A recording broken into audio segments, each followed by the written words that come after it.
Hello and welcome. My name is Angie Holden and I'm the blogger behind the Country Chic Cottage.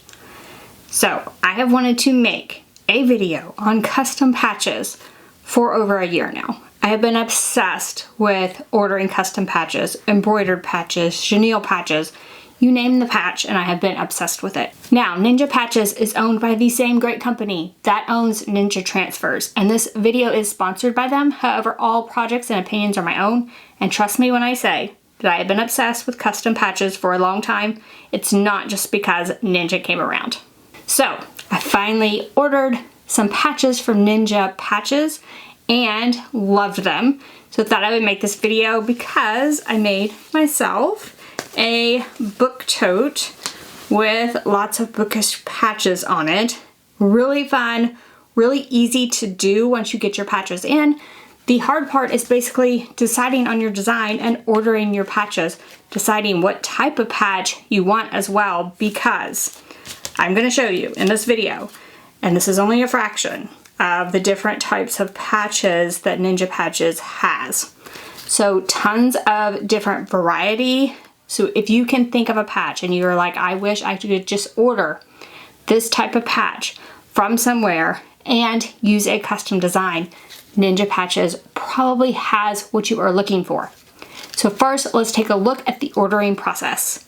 So you can head to ninjapatches.com to order custom patches, a wide variety of different patches.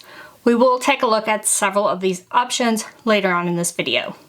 And under each of these, there may be more options. So under embroidery, there is a chenille patch. That's one of my personal favorites. So decide on a patch that you want to order and click that option. You will then choose an image and upload that image. Now we are going to talk about designs, especially for these chenille patches. I learned quite a bit, and I will talk about that later on in this video. I will say they will contact you if you've chosen a design that won't work for the patch type that you've picked. Also, each patch does have a minimum order quantity, so be sure to keep that in mind. So generally, you will pick the file from your computer. You can change the size of the patch if you wish, and I will note that more intricate designs will need to be a larger patch. You also pick how many of the patch you're going to order. Again, most of these will have a 25-piece minimum. You can also select the shape. My favorite shape personally is for them to cut around the design. However, you can opt for a shaped patch as well. You can ask for a certain background color, thread color for your border, and generally I choose a heat applied backing. However, there is also peel and stick as well as Velcro backing that you can choose. Once you've done this, you'll just click proceed to checkout in order to check out and order your patches. Here are a few example patches. So you have traditional embroidered patch. I also went ahead and ordered a chenille version, so you get this chenille look combined with embroidery. Full color patches are actually sublimation patches, and you can see an example of that here. Then there are PVC rubber patches. These are very cool, and they're very three-dimensional, very cool concept. These will be great for hats. Two different types of leather patches. So there are real leather patches as well as faux leather patches. So these both look really great. I feel like the real leather is perhaps thinner, and it does actually feel like real leather, whereas you can really tell that the faux leather is fake. Then this one, another really cool design. It's a metallic flex. So you can see that metallic, and it is very three-dimensional as well. Then another option that I think is less expensive is like a woven patch versus the fully embroidered patch. So the woven patch gets you that high quality look for less price. And I'd be willing to bet that you can go more intricate with the woven than you can with the embroidered. Then they also do rhinestone designs. You can order a custom rhinestone patch. So tons of different options, and this isn't even all of the options that they offer. Tons of different options for you to decide which patch will work for your needs. I did want to note that you can order a sample pack from Ninja Transfers, and I will link to that in the description below this video. So if you actually need to touch and feel these samples before you order a 25 minimum order of any of these, then you can order the sample pack instead and get these delivered to your house and be able to touch and feel them. Now let's talk design. So you saw me upload this version in the video for a chenille patch. So this did work for a chenille patch. At first, I tried to do this as a chenille patch, and they basically said this was way too intricate for chenille. So I opted to do this as an embroidered patch. However, this needed to be larger so that the embroidery would capture all of the details. So this is a very large patch at this point. So you might need to increase the size of the patch itself in order to get a really detailed patch with some of these. And yes, the larger the patch is, the more expensive it is. So keeping your design simple will allow you to keep it small, and it will allow you to choose from all of the different patch options, including the chenille. So keeping the design simple is going to be better. So now let's take a look at application. So for this, I have a few different patches to apply, and I have some heat resistant tape. And then I'm gonna put these on a tote bag, and I put my tote bag on a heat resistant mat. And I am just going to use this small Makerflow heat press. There are instructions on the Ninja Transfer's website to use a traditional heat press, an iron. Basically these heat applied patches, you can apply them with anything.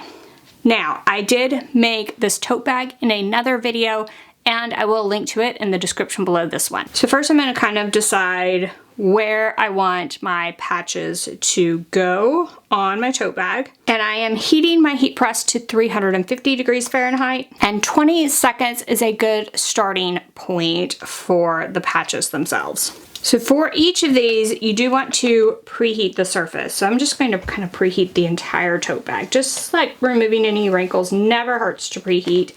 I'm going to try to stay off of my HTV here. Then for each of these, I'm going to locate it wherever I want it on the surface. And then I'm going to use a few pieces of heat resistant tape. Now, with your order, a roll of heat resistant tape will come with your patch order. So don't worry about where to source the heat resistant tape. It will come with the order itself. And my heat press has been heated up. So I'm gonna go ahead and locate a couple of these. And I'll just kind of move the heat press over and press each one. And if you're a book lover and you know what this patch represents, then, I mean, message me. We should share book recommendations, absolutely. Okay, and once I've located all of my patches, you're gonna press these from the back. Now, if you are pressing on something that is a heavier weight, you might need to turn it inside out. I am going to press from the back, just flip this over and press from the back. I think I will be fine. This is a very thin tote bag material. And also, the thicker your material is, the more you might have to push down to get the patches to stick. So I'm just gonna flip this over. That's where our heat resistant tape comes in. And you can kind of feel the patch location from the back. I'm just gonna set this on here, 20 seconds, like medium to heavy pressure. I'm just gonna press down really well. Now the patch does need to cool before you can remove that heat resistant tape. Check to make sure it's secure. So we're just gonna keep going and press the rest of these patches. By the time we're done pressing the rest of them, the one we pressed first will probably be done. All right, so that one is complete. And we'll just move to the next one. You just wanna make sure that you cover that entire patch when you press.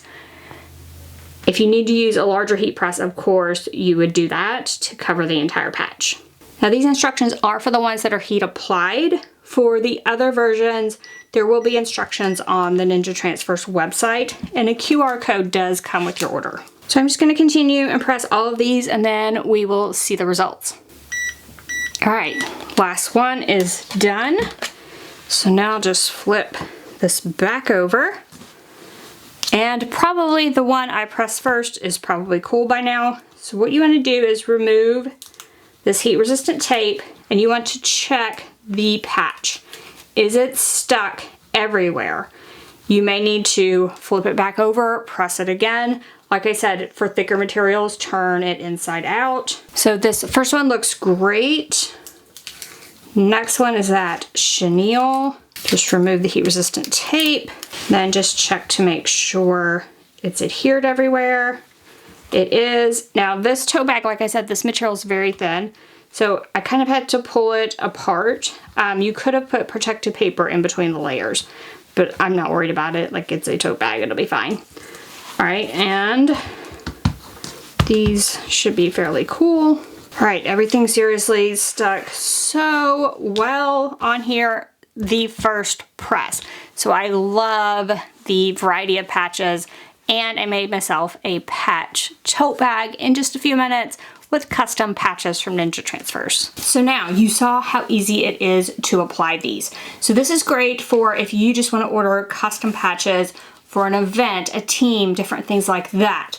It's also great if you want to sell patches, your own artwork. You're going to upload it to Ninja Patches, get these patches in, and sell them.